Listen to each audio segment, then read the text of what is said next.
同大家分享我近日進修咗一個 NLP 嘅心理課程啊。NLP 係咩嚟㗎？就係身心語言學。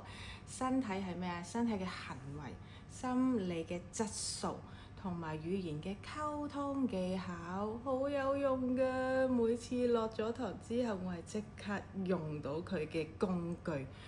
我第一堂放學嘅時候就已經採取個工具去對囡囡嘅溝通。本身我係一個脾氣好暴躁嘅人，好容易發蚊疹，經常發脾氣啊。咁跟住囡囡呢就11歲咯喎，就青春期啦，青春期。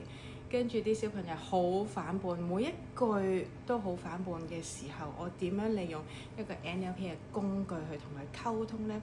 第一日放學嘅時候，跟住就採取個工具去同囡囡溝通咧。第二朝佢係主動會攬住我錫，同埋同我講我好掛住你啊咁啦。呢個係好實踐、好實用，可以即時用到，可以係配合到同小朋友嘅溝通點樣可以再好啲呢？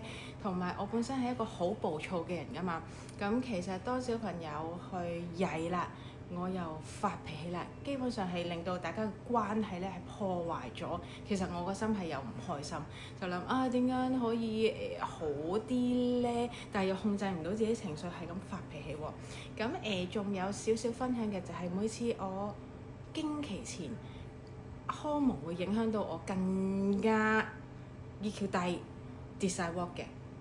咁 EQ 低啦，咁我就更加容易爆我嘅脾氣出嚟啦。咁我學咗 NLP 之後呢，係冇呢件事發生，係零啊，完全都係零啊。咁 EQ 突然間提升咗嘅。跟住仲有分享嘅就係我本身考試，我係會好緊張啊，好焦慮啊。每一次都係令到我失晒水準，我係會肥佬，就算考車都考咗3次。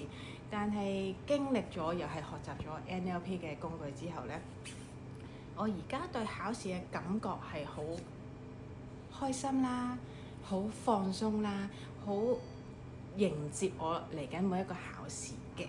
咁所以 NLP 呢係一個好實用嘅心理學之餘，係基本上你每一日都可以運用到佢去面對你每一個關係啊、相處啊、同人嘅態度啊，點樣可以再提升嘅。